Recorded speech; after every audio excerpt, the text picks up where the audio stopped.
Okay, ji, today we'll discuss applications of Stack.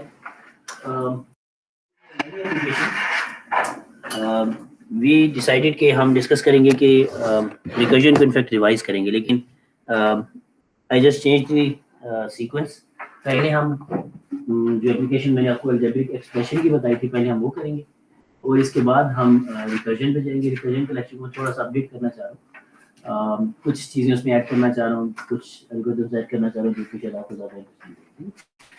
तो इसलिए मैंने सोचा कि इस दफ़ा अभी आज के लेक्चर में एप्लीकेशंस ऑफ स्टैक जो उसके रिकर्जन के अलावा है, विल डिस्कस देम. और उसके बाद हम नेक्स्ट लेक्चर में इंशाल्लाह रिकर्जन के ऊपर एक full fledge application based lecture करेंगे, यानी कि आपको एल्गोरिथम ही टाइप बताएंगे. आइडिया तो सबको है रिकर्जन का ना, ठीक है. ऐसा तो नहीं कि रिवाइज करने की जरूरत है. कोई बच्चा जिस जो कहे कि रिवाइज करना चाहिए, सिवाय बगैर कह सकते हैं, कोई मसला नहीं है, सबको आती है. तो फिर ऐसा हो सकता है कि I will give you a few may be a couple of exercises कि आप वो करके आए, ताकि अगर रिकर्जन का थोड़ा सा आइडिया भूल भी गया तो आप उसको रिवाइज कर लें, ठीक है. तो may be a couple of exercises जो आप घर से करें. काफ़ी लंबा वीकेंड है ना, कल भी ऑफ है. तो उसके बाद जब हम ट्यूसडे को डिस्कशन करेंगे तो ट्यूसडे के दिन हम रिकर्जन की फुल फ्लेज एप्लीकेशंस डिस्कस करेंगे. लेकिन let's start with the algebraic expression as an application of stack. Algebraic expression जैसे मैंने इंट्रोडक्टरी लेक्चर में बताया था, आपको याद है कि हम कोई वेरिएबल्स हैं, उनके बीच में कोई ऑपरेटर्स हैं, हम इस तरह से लिखते हैं. अलजेब्रिक एक्सप्रेशन ऐसा नहीं है कि सिर्फ मैथ्स में यूज़ हो रहा है, आपकी प्रोग्रामिंग में भी ये एक्सप्रेशन होते हैं. जब आपका कंपाइलर कंपाइल कर रहा था कोड को, तो उसको इसी तरह के एक्सप्रेशंस हैं जिनको चेक करना होता है कि ये वैलिड है या नहीं. अगर वैलिड है तो इवैल्यूएट भी करना होता है, ठीक है. तो कंपाइलर रन भी जब करना, रन टाइम ने फॉर एग्जांपल रन करना कोड को, तो उसने इसी एक्सप्रेशन को इवैल्यूएट करने का भी पूरा तरीका देखना. उससे पहले ये कि ये तरीका किस तरीके से, ये जो एक्सप्रेशन है किस तरीके से वैलिडेट भी हो जाए कि ठीक है कि नहीं, ठीक है. तो इसके लिए असल में जो आप लोग पढ़ते आए अभी तक, जो मैंने यहाँ पे व्हाइट बोर्ड पे लिखा भी है a+b, ये जो नोटेशन है ये सिंपली इसको कहते हैं, this is an infix notation. अब अगर इसका नाम याद रखना हो आपने, ठीक है. इसके अलावा जो अदर टू नोटेशंस हैं, these are prefix and postfix. अच्छा जी, जो ये जो एक्चुअली अगर आप कहें कि आपका ये जो एक्सप्रेशन है, इससे पहले हमने प्रीफिक्स लगाया है इन, प्री एंड पोस्ट. ये एक्चुअली बता रही है कि हमने एक्सप्रेशन को कैसे चेंज करना. इनफिक्स का मतलब ये कि ये जो ऑपरेटर है, फोकस इसके ऊपर है. This operator should be in between two operands. तो इनफिक्स ऑपरेशन एक्सप्रेशन, ठीक है. इसी एक्सप्रेशन को मैं दूसरी जो दो फॉर्म जब उनमें लिखूं, तो प्रीफिक्स का मतलब ये कि जो ऑपरेटर है it comes before the operands. तो अगर बाइनरी ऑपरेटर है तो डेफिनेटली अगर इसी को मैं कन्वर्ट करूं तो ऑपरेटर पहले आ जाएगा और उसके बाद दोनों ऑपरेंड्स आएंगे, और ऑपरेंड्स लेफ्ट टू राइट उसी तरह आएंगे. ए बी लिखेंगे, बी ए नहीं लिखेंगे, ठीक है. जिस तरह से इनफिक्स में ए प्लस बी था, तो ए पहला ऑपरेंड था, first operand was A, B was the second operand. तो हमने उसी तरह से ऑपरेटर को पहले लिखा, लेकिन लेफ्ट हैंड ऑपरेंड को पहले और उसके बाद राइट हैंड ऑपरेंड को लिखना. और अगर पोस्टफिक्स की बात करेंगे तो यही एक्सप्रेशन ए बी प्लस हो जाएगा, ठीक है. तो बहुत सिंपल सा लग रहा है, लेकिन ये तो मैं बाय हैंड कर रहा हूँ और मेरे पास पूरी वो नॉलेज है जो मैंने पढ़ा और भुला दिया डेफिनेटली. लेकिन जो कुछ भी मेरे जिम्मे में रह गया था उसके मुताबिक मैं ये आराम से बना सकता था, लेकिन कंप्यूटर को कैसे बताएंगे.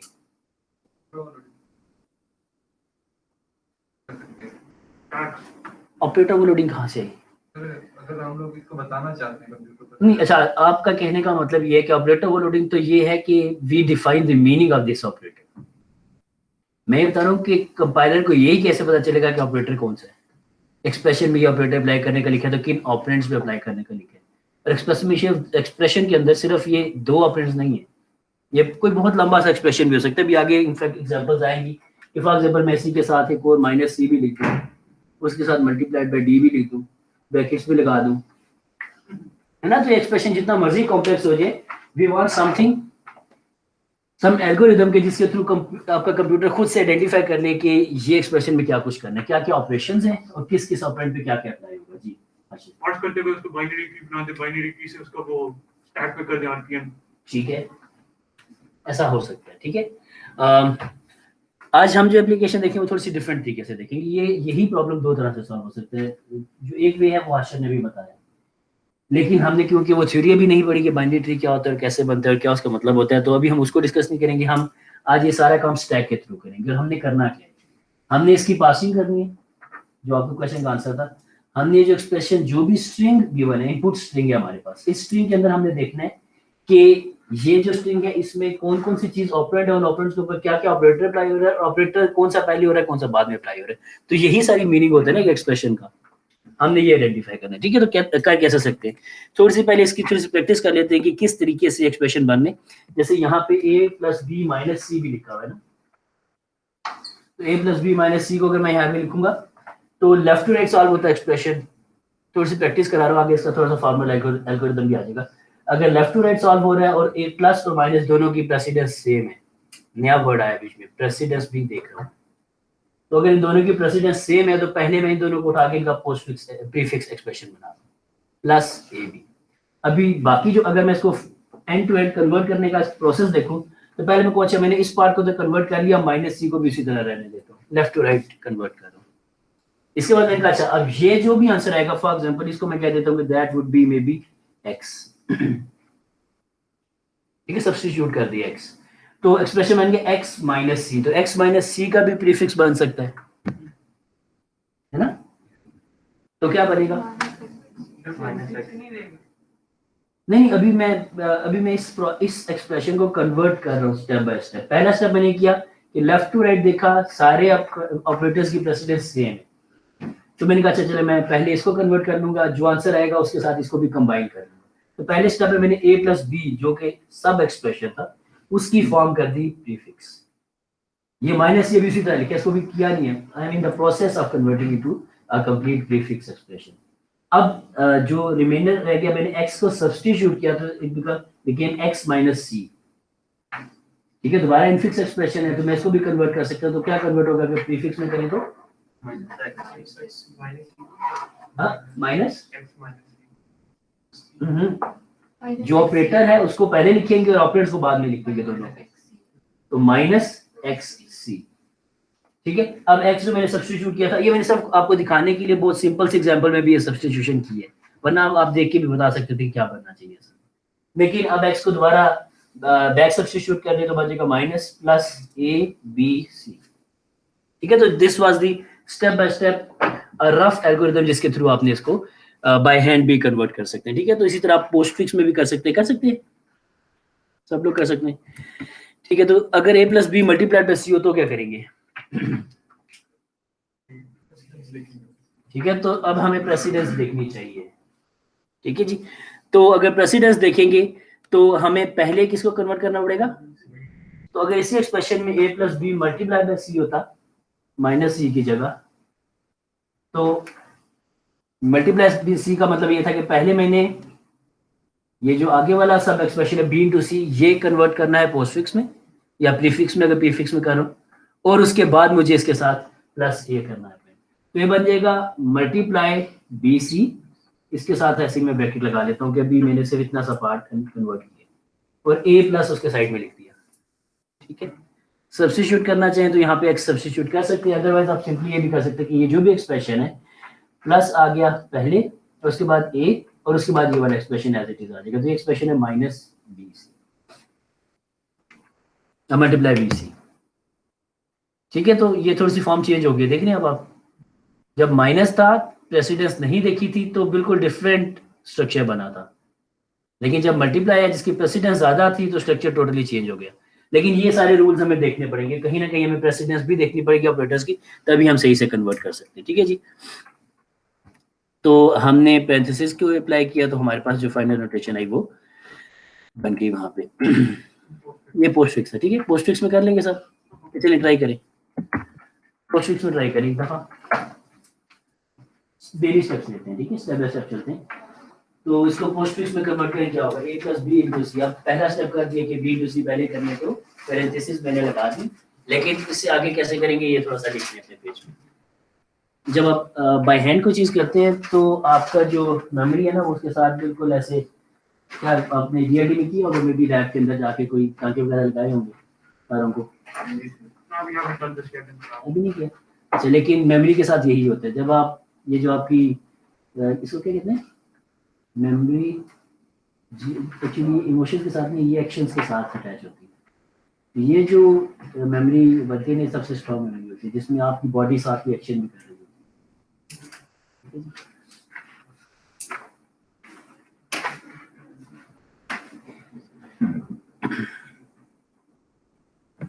कर लिया साहब ने, आपने करे जब में कर लिए ठीक। कहाँ पे? वहाँ पे पढ़ा हुआ था। ठीक है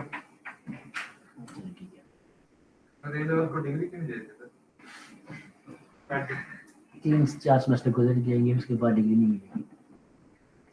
फिर इलेक्टिव कोर्सेज आ जाएंगे ना, तो इलेक्टिव कोर्सेज में तो फिर वो चीज़ें होंगी जो कि किसी बुक के अंदर भी शायद नहीं, फिर वो आपको पेपर्स पढ़ने पड़ेंगे और उससे तो वो मतलब शुरू में ऑफकोर्स जो बेसिक्स है वो तो अगर किसने पढ़ी है तो वेरी गुड, नहीं पढ़ी है तो पढ़ लेंगे, ठीक है। तो कोई ऐसा एडवांटेज नहीं है। फिर भी अपनी मेहनत जारी रखना। ये जो पेपर में आती है चीज़ वैसे बहुत मुख्तलिफ होते हैं, रिमेंबर है ना, ठीक है। तो उसके लिए तैयारी करनी है, ठीक है। सामने कर लिया। सबसे पहले बी इंटू सी को किया तो पोस्टफिक्स एक्सप्रेशन में बन गया बी सी मल्टीप्लाई, है ना। उसके बाद जब ये अटैच किया तो ए और ये वाला पार्ट और प्लस आखिर में चला गया, ठीक है। तो सबसे आखिर में प्लस। अगर आप इसको थोड़ा सा मजीद फोकस करें तो ये ज़हन में रखें कि जिस सीक्वेंस में ऑपरेटर्स आ रहे हैं ना आपके इस एक्सप्रेशन में, उस सीक्वेंस में उन्होंने अप्लाई होना है। तो देखिए पहले क्या अप्लाई हो रहा है, मल्टीप्लाई, और उसके बाद क्या अप्लाई हो रहा है। तो ये एक थोड़ा सा लिटमस टेस्ट है, आप चेक कर सकते हैं कि आपने ठीक कन्वर्ट किया कि नहीं, क्योंकि हमने कहा था कि मल्टीप्लाई की प्रेसिडेंस ज्यादा है। तो इस एक्सप्रेशन के अंदर इवैल्यूएशन जब करेंगे तो हमारे इसी सीक्वेंस में, जिस सीक्वेंस में यहाँ पे ऑपरेटर लिखे हुए इसी सीक्वेंस में अप्लाई भी होंगे, तो मल्टीप्लाई पहले होना चाहिए प्लस से हमेशा। यहाँ पर ये एक्सप्रेशन ठीक है कि ये जो कि प्लस ए या फिर इसमें एक स्टेप लगा है, कौन सा कह रहे हो, ये वाला? ये कंप्लीट है ना, तो फिर एक साइड पर तो नहीं हुआ पर नहीं ये मैंने प्रीफिक्स की बात नहीं की थी, मैंने पोस्ट फिक्स की बात की।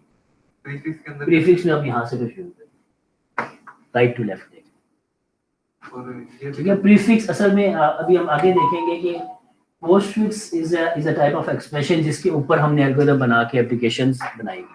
लेकिन जो प्रीफिक्स है इट्स जस्ट अ थ्योरी, मे भी कहीं पे यूज हो जाता हो, लेकिन पोस्टफिक्स जो है वो ज्यादा सिंपल हमें लगता है। लेकिन अगर एक को इधर नहीं आना चाहिए था, आपने कहा ऑपरेटर से साइड हो जाती ए को किधर आना चाहिए था, है, एक को बीसी के साथ होती है, लेफ्ट पे कौन सा ऑपरेटर है, इस प्लस के लेफ्ट पे कौन है, तो प्लस को पहले आना चाहिए, बीसी को बाद में आना चाहिए, इसको बाद में आना चाहिए।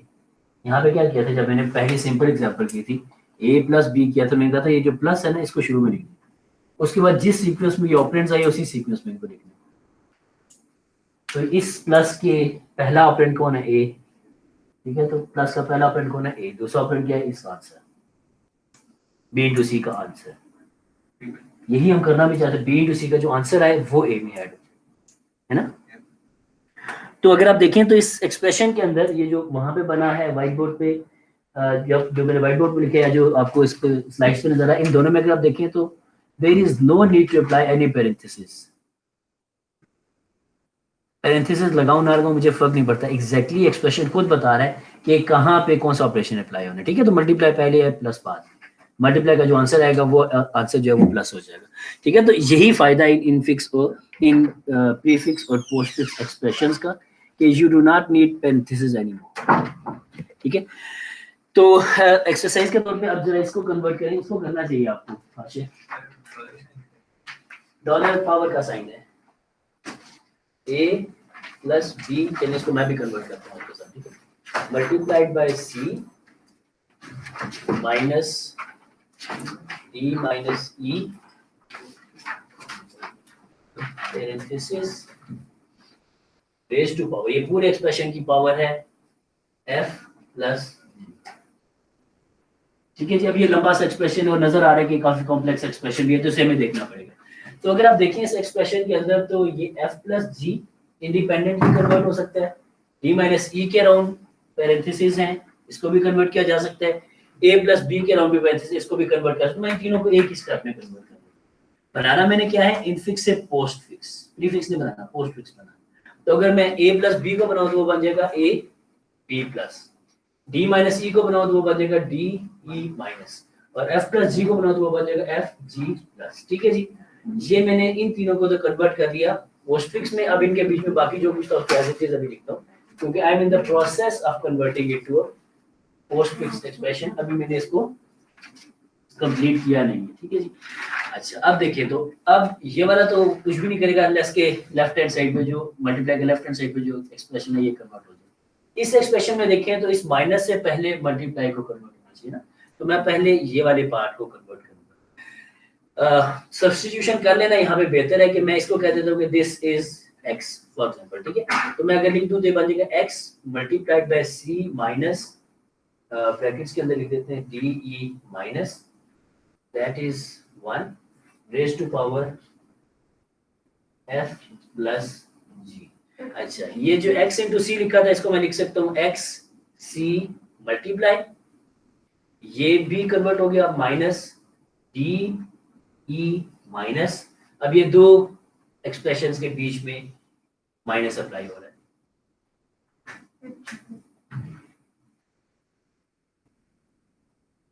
जी प्लस। ठीक है जी।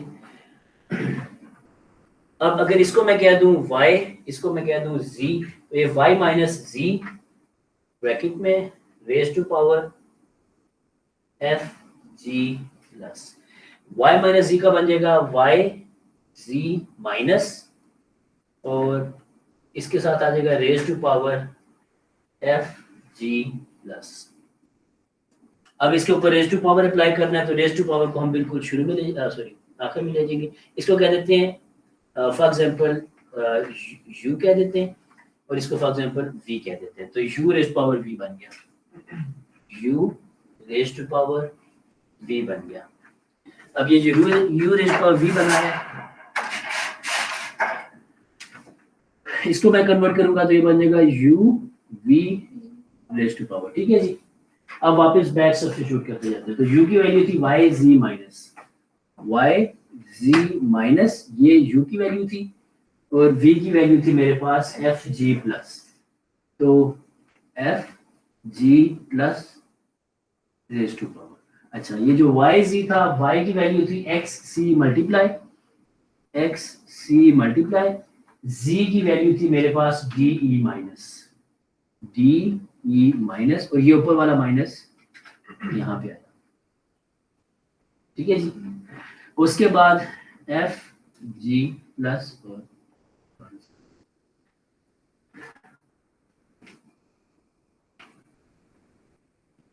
ठीक है जी। तो दिस इज द कन्वर्जन। कोई याद नहीं है ना, x रह गया, तो x is a b plus, फिर उसके बाद ये वाला c आया, c multiply d e minus f g plus, और फिर raise. This is the final expression. अगर आप नोट करें तो मैंने बड़ा एक प्रोसीजरल वो किया, इसको स्टेप बाय स्टेप किया। मैंने एक बड़े समझने कि मेरे बैक ऑफ द माइंड एक पूरा का पूरा एल्गोरिथम था जिसको मैं रन कर रहा था, उसके थ्रू रन। ठीक है, तो ये जो कन्वर्जन है इसको करने का भी इसी तरह का तरीका है। ठीक है, तो विल सी कि हम कैसे करते हैं। सब ये करने का तो देखना चाह रहा है।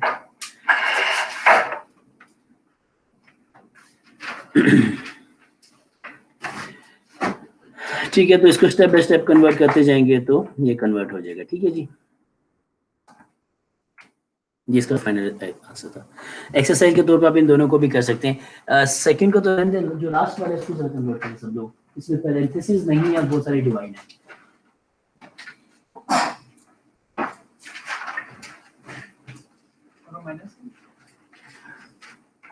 शुरू में डैश है, उसको छोड़ दें, ये तो बुलेट है, ये आगे एक्सप्रेशन।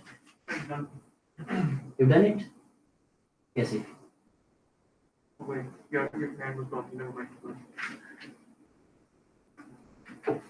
क्या जी समझा लिया ना, दावत पे आए थे तो ऐसा मैं पहले भी नहीं करता था, आजकल मैं ज्यादा करता हूँ। मुझे एंगर मैनेजमेंट पे बहुत सारा कोर्स लेने की जरूरत है।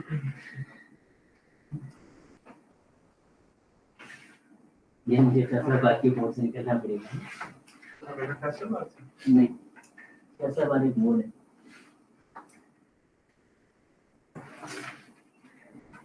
अगर किसी को नहीं पता, फैसलाबाद के बारे में मशहूर है कि वो लोग हर बात का जवाब किसी फनी वे में देते हैं।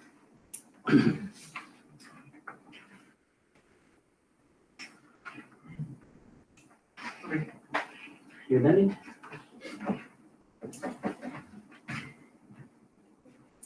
ऐसे ना करो।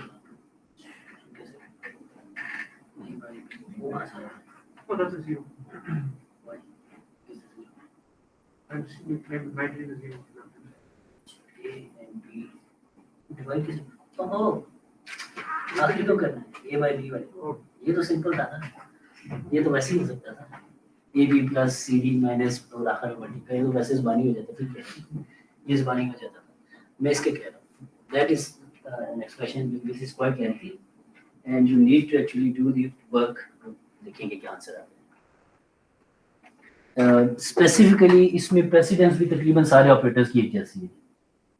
डिवाइड बाय मल्टीप्लाई इकट्ठे आ रहे हैं, दोनों की प्रेसिडेंस सेम है, लेफ्ट टू राइट करेंगे।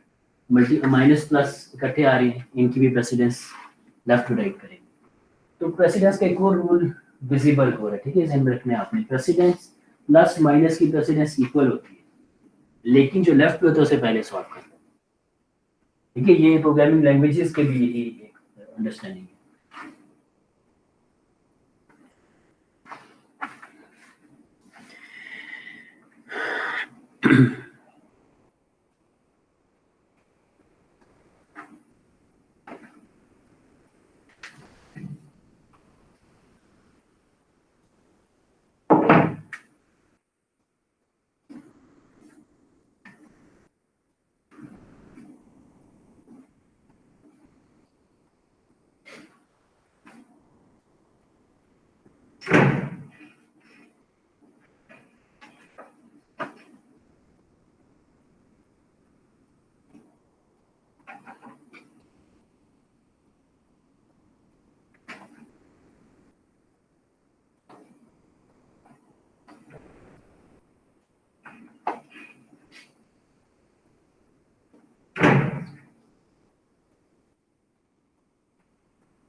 यही बने जी।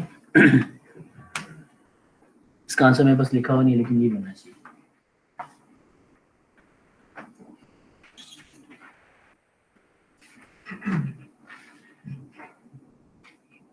आंसर देख ली, बीपी स्टेप्स मैंने बहुत सारे स्किप भी किए हैं, तो कंफ्यूज हो सकते हैं।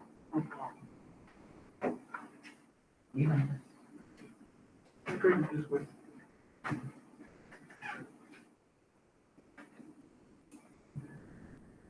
ये वो क्या है? Zero. are you telling me that's just a line and that's not a negative order notation? मैंने कहा था शुरू में, आपने सुना नहीं। शुरू में तो वो बुलेट है ना, ठीक है, ये क्वेश्चन बन गया। अरे माइनस नहीं था, ये एक शुरू में मैंने अनाउंस किया था, ए से पहले माइनस कैसे आ सकते हैं फिक्स एक्सप्रेशन के, जब पुट आउट करेंगे this is conversion from infix. Infix में शुरू माइनस को दिया है। जी जी, आपके कह रहे हो। अस्सलाम वालेकुम बड़े अली अहमद। NB प्लस आया था जब D प्लस आगे को सही है ना? ठीक है जी, तो this is the post fix expression जो हमने कन्वर्ट कर लिया। आगे कुछ और एग्जांपल्स हैं, ये एग्जांपल्स आप घर जाके, इनके आंसर्स भी लिखे हुए हैं दो के, तो ये आप ट्राई कर सकते हैं घर जाके। इनफैक्ट जो लास्ट एक्सप्रेशन है इसको आपको ट्राई कर लेना चाहिए, इसमें भी रेज़ टू पावर ई है, ठीक है, जो कैर सिंबल है this is again raise to power, क्योंकि इसका कोई स्टैंडर्ड नहीं है। C++ इसी लैंग्वेज में भी डायरेक्ट कोई ऑपरेटर अवेलेबल नहीं है, तो कहीं पे डॉलर का सिंबल लिखा है तो कहीं पे कैर का सिंबल। ये जो तीसरा एक्सप्रेशन है डी रेज़ टू पावर, ठीक है, तो ये लिखा हुआ था। तो ये कन्वर्जन भी आप कर सकते हैं postfix to prefix. Paper में इस तरह की कुछ चीजें हम पूछ लेते हैं कभी, ठीक है। एक्चुअली ये ज़हन में रखें कि मैंने लेक्चर स्टार्ट कहाँ से किया था। आई डिस्कस्ड कि ये जो एक्सप्रेशंस हम पढ़े, ये एक्सप्रेशंस एक्चुअली आप किसी भी डोमेन में लेके जा सकते हैं। यहाँ पे कंपाइलर्स भी जब आपके एक्सप्रेशंस को वैलिडेट करते हैं कि कंपाइल कर रहे होते हैं, तो कंपाइलेशन के दौरान यही कुछ प्रोसेस करते हैं, और उसके बाद वो जब इसको सॉल्व कर रहे होते हैं, इवेल्युएट कर रहे होते हैं गिवन द वैल्यूज, तो भी इसी एक्सप्रेशन को, ये जो कन्वर्जन हो चुकी है, इसको यूज करते हैं, ना कि जो ऊपर एक्सप्रेशन है। इनफिक्स की जगह पोस्ट फिक्स को यूज करते हैं और उसके ऊपर इवेल्युएशन करते हैं, तो इजी प्रोसेस है। अनएम्बिगुअस टू द पॉइंट, जिसका आंसर एक ही आना चाहिए, मल्टीपल ऑप्शंस ना हो, ठीक है, तो वो हो सकता है। अच्छा जी, तो अनदर वो जो इनफैक्ट मैं डिस्कशन कर चुका था कि ऑपरेटर्स की प्रेसिडेंस होती है, तो अगर प्रेसिडेंस को कंसीडर करें या प्रेसिडेंस को आगे पीछे करना चाहें तो हम ब्रैकेट्स लगाते हैं, तो आंसर्स टोटली डिफरेंट हो जाते हैं। तो प्रेसिडेंस के मुताबिक कन्वर्जन जरूरी है। और इनफिक्स का नुकसान ही है कि इनफिक्स अगर मैं बगैर ब्रैकेट्स के लिख दूं तो कोई प्रेसिडेंस पता ही नहीं चलता। 3 + 4 × 5 - 6, तो वो जो मैथमेटिकल नॉलेज है मेरे ज़हन में वो आएगा कि मल्टीप्लाई पहले करते हैं, माइनस उसके बाद, माइनस प्लस उसके बाद करते हैं, और लेफ्ट टू राइट करते हैं। ये मेरा एक्सपीरियंस है जो मुझे बता रहा है, वरना कंप्यूटर को तो नहीं पता ना, उसे तो हमने किस तरह ट्रेन नहीं किया हुआ मैथमेटिकल इक्वेशंस को सॉल्व करने के लिए। तो उसे क्लियरली बताना पड़ेगा पैरेंथेसिस लगा के कि मल्टीप्लाई की प्रेसिडेंस जो है वो ज़्यादा होनी चाहिए, ठीक है। अगर मल्टीप्लाई की प्रेसिडेंस ज़्यादा नहीं है तो फिर जिसकी ज़्यादा करनी है उसके अराउंड पैरेंथेसिस लगानी, ठीक है, तो बताना पड़ेगा। थोड़ा सा आप इसको ऐसे भी देख सकते हैं कि एक डोमेन है कंप्यूटर सिस्टम्स की, जिन्हें कहते हैं rule based systems. Intelligent systems होते हैं, आर्टिफिशियली इंटेलिजेंट होते हैं, लेकिन उनकी इंटेलिजेंस यहाँ तक होती है कि आप एग्जैक्टली लिख के देते हैं कि if this is the condition then do this, otherwise do something.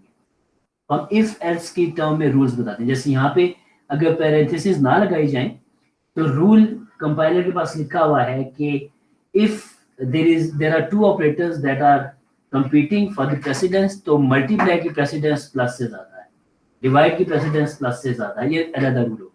तीसरा रूल हो जाएगा कि प्लस की प्रेसिडेंस दूसरे प्लस से ज्यादा है अगर लेफ्ट हैंड साइड वाले प्लस से कंपेयर करें, लेफ्ट हैंड साइड वाले के ज्यादा प्लस।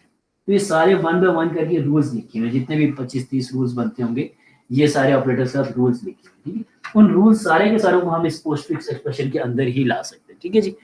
कैसे लाएंगे ये हम अभी इसका एल्गोरिथम भी देख लेते हैं, ठीक है। तो इनफैक्ट ये वाली चीज जो मशीन कोड होता है उसमें जितनी भी इंस्ट्रक्शन आपने भी पढ़ी होंगी, शायद कोल में, असेंबली लैंग्वेज में पढ़ी होंगी ना, तो देखिए वो सारी बीसी नोटेशन में होती है। पोस्टफिक्स में पहले ऑपरेटर होता है कि ऑपरेशन क्या करना है, उसके बाद उसके वेरिएबल्स होते हैं जितने भी। देखिए आप मूव की है, ऐड की, आपने पढ़ी होंगी इंस्ट्रक्शंस अभी तक, है ना, कोई ना कोई असेंबली लैंग्वेज की इंस्ट्रक्शन पढ़ी होगी ना, तो वो सारी इस तरह ही होती है कि सबसे पहले इंस्ट्रक्शन का नाम लिखा था, ऑफ कोड होता है, और उसके आगे उसकी ऑपरेंड्स होते हैं। तो ये भी अगर आप गौर करते तो ये पोस्टफिक्स ही था। क्यों? क्योंकि ये पोस्टफिक्स सिंपल होते हैं, तो इसी के ऊपर काम किया जा रहा है, ठीक है जी। थोड़ी सी एप्लीकेशन नजर आ गई इसकी। कंपाइलर भी ये काम करता है। मैंने इनफैक्ट कल एक और भी जिक्र किया था लास्ट लेक्चर में, कंपाइलर के अलावा भी वैसे तो मैथमेटिकल इक्वेशंस भी होगी ना, कंपाइलर भी हो गया। आपका जिसना आपने रेजेक्स की बात की थी, है ना, ठीक है, उसमें भी यही चीज हो रही होती है कि पहले रेजेक्स को इवैल्यूएट तो करें क्या क्या रहा है, उसके ऑपरेटर्स के सीक्वेंस में अप्लाई होगा, ठीक है। तो जहां पे भी टेक्स्ट प्रोसेसिंग की बात आएगी वहां पे जरूर अप्लाई होगा। हम नेचुरल लैंग्वेज प्रोसेसिंग की बात करते हैं, लैंग्वेज प्रोसेसिंग की, नेचुरल को भी छोड़ते हैं, लैंग्वेज प्रोसेसिंग की बात करते हैं। नेचुरल लैंग्वेज प्रोसेसिंग बहुत सबसे ज्यादा जो चैलेंजिंग टास्क हैं उनमें से एक ये है कि एम्बिग्विटी बहुत ज्यादा, सिंटेक्स नहीं है। सिंटेक्स इतना वेग है, इतना ओपन एंडेड है कि मैं किसी सेंटेंस के वर्ड्स आगे पीछे भी कर दूं तो आपको मतलब समझ आ जाएगा, है ना। कुछ तो रूल्स है ना कि अगर बड़ी स्टैंडर्ड इंग्लिश या उर्दू लिखी हुई है तो वो तो आपको समझ आएगी, लेकिन मैं अगर उसको रूल्स को थोड़ा बहुत वेग भी कर दूं तो समझ आ जाती है, सही। तो वो जो टास्क है उनमें भी सबसे पहले जो प्री प्रोसेसिंग होती है वो यही होती है कि जरा टोकन अलग करें, इन टोकन में से देखें कौन सा जो तीसरे नंबर पे आ रहा है या जो सबसे पहले that should be a noun, उसके बाद कहीं वर्ब आएगा, है ना। तो वो रूल्स कहीं ना कहीं इसी तरीके से इवैल्यूएट हो रहे हैं, ठीक है। वहां पे भी इस तरह के रूल बेस्ड सिस्टम एनएलपी में भी लगे होते हैं। तो इसकी एप्लीकेशंस बहुत सारी हैं, मैं सिर्फ अलजेब्रिक एक्सप्रेशन के नाम से करा रहा हूँ, एप्लीकेशन उन सारी डोमेन्स में इसकी है। तो चलिए जब एल्गोरिथम की तरफ जाते हैं, जो एल्गोरिथम हमने इसके लिए कन्वर्जन के लिए लिखा है, कन्वर्जन के बाद इवैल्यूएशन के लिए लिखा है, वो सारे एल्गोरिथम भी हम डिस्कस करेंगे। तो सबसे पहली चीज जो आपने समझनी है that is the function precedence. Precedence function को पीआरसीडी से लिखा है यहाँ पे, अभी जो आगे कोड दिखाऊंगा उसके अंदर भी यही नाम लिखा होगा। इस फंक्शन के जो पैरामीटर्स है वो दो पैरामीटर्स है, दोनों ऑपरेटर्स, और ये दोनों ऑपरेटर्स की प्रेसिडेंस को कंपेयर कर रहा है। कंपेयर स्पेसिफिकली क्वेश्चन ये पूछ रहा है कि जो पहला पैरामीटर है इसकी प्रेसिडेंस दूसरे से ज्यादा है या नहीं। तो फंक्शन ट्रू रिटर्न करेगा अगर ऑपरेटर 1 की प्रेसिडेंस ऑपरेटर 2 से ज्यादा है। और ये भी ध्यान रखें कि ऑपरेटर 1 वो है जो कि लेफ्ट हैंड साइड पे अपीयर हुआ था और ऑपरेटर 2 वो है जो कि राइट हैंड साइड पे अपीयर हुआ। तो ये फंक्शन मैं जब कॉल करूंगा तो मेरे पास अगर इस तरह का एक्सप्रेशन है a by b multiplied by c, तो हमेशा ऑपरेटर 1 जो होगा वो लेफ्ट हैंड साइड वाला ऑपरेटर यानी कि डिवाइड होगा, दूसरी साइड वाला जो होगा दूसरा ऑपरेटर 2 जो होगा वो हमेशा राइट साइड वाला ऑपरेटर होगा, ठीक है जी। तो अगर इस रूल को फॉलो करें, एक्सप्रेशन में मल्टीप्लाई के बाद प्लस आया तो पहले किसको सॉल्व किया जाए, पहले प्लस है उसके बाद फिर दूसरा प्लस आया तो इसकी प्रेसिडेंस ज्यादा है तो इसको ट्रू रिटर्न करना चाहिए फंक्शन को, ठीक है। मैं चेक ये कर रहा हूँ कि पहले ऑपरेटर की प्रेसिडेंस ज्यादा है कि नहीं, और पहला ऑपरेटर वो है जो कि लेफ्ट हैंड साइड पे अपीयर हुआ, तो ये अगर पहले अपीयर हुआ है और ये बाद में अपीयर हुआ तो इसकी प्रेसिडेंस ज्यादा है, ठीक है। समझ आई, कोड इस तरह से लिखा हुआ होगा कि मैं जब ये पैरामीटर पास करूंगा मुझे नहीं पता कौन से ऑपरेटर्स आ जाएंगे, लेकिन जो भी एक्सप्रेशन होगा मैं उसमें से एक ऑपरेटर उठाऊंगा, उसके बाद जो दूसरा ऑपरेटर आएगा वो भी उठाऊंगा, दोनों को इस फंक्शन में पास करूंगा, चेक करूंगा किसकी प्रेसिडेंस ज्यादा है। तो हमारा रूल ये है कि अगर दो सेम प्रेसिडेंस के ऑपरेटर्स भी हैं तो जो लेफ्ट पे है तो उसकी प्रेसिडेंस ज्यादा है। तो यहाँ पे प्लस और प्लस का मतलब ये कि ये पहले लेफ्ट हैंड साइड पे अपीयर होने वाला प्लस था, इसकी प्रेसिडेंस ज्यादा है तो ये ट्रू रिटर्न करेगा। लेफ्ट पे प्लस आया बाद में मल्टीप्लाई आया तो प्लस की प्रेसिडेंस ज्यादा है, मल्टीप्लाई पहले से तो ये फॉल्स रिटर्न करेगा, ठीक है जी। तो प्रेसिडेंस का फंक्शन सबको समझ आ गया, दैट वाज द बेस। यानी कि अगर आप देखें तो मैंने ये रूल्स नहीं लिखे, अगर वही इफ एल्स में कन्वर्ट करें तो रूल नहीं है कि if operator 1 is multiply and operator 2 is plus then return true, ऐसे ही यही लिखा हुआ है ना। इनफैक्ट ये जो प्रेसिडेंस का फंक्शन है अगर आप इसका स्केलेटन अपने पेज पे लिखे तो क्या लिखेंगे, कोड लिखिए, फंक्शन का नाम है प्रेसिडेंस कैरेक्टर 1 एंड कैरेक्टर 2 दो इनपुट है, चेक करें सिर्फ आप प्लस और माइनस के लिए कर लें, दो चार ही बनेंगे। पॉसिबली आप कह दें कि जितनी भी मेरी लैंग्वेज या मेरे एक्सप्रेशन उनमें से प्लस और माइनस दो ऑपरेटर ही अपीयर करते हैं, तो उनके लिए क्या क्या रूल लिख सकते हैं आप, कोड लिखेंगे तो आपको इफ एल्स लिखने हैं तो जरा लिख लें। मैं आपके लिए कोड को बिल्कुल क्रिस्टल क्लियर करना चाह रहा हूँ, आपको कहीं भी कंफ्यूजन है कि प्रेसिडेंस का फंक्शन कौन सी बड़ा है, ठीक है। कौन सा सारे हैं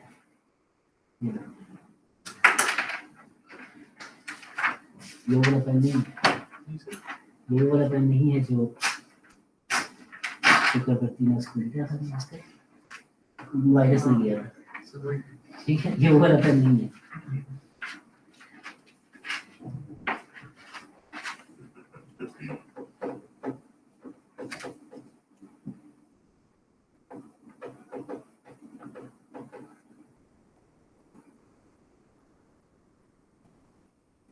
सिर्फ प्लस और माइनस के लिए लिखें, ठीक है। सारे ऑपरेटर्स के लिए बहुत ज्यादा रूल्स बन जाएंगे, ऑल पॉसिबल कॉम्बिनेशन।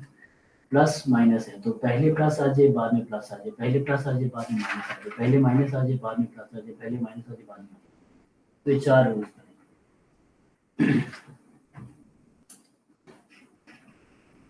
ठीक है। बिल्कुल सही आपकी ग्रीन आप लोगों को भी चेक करो, मैं देख रहा था कि मैं सबा बहुत मेहनत करा रही हूँ अपने स्टूडेंट से, मैं नहीं करा रहा, समझ चाहता हूँ आपके देख में ना रहे सर वेरी गुड।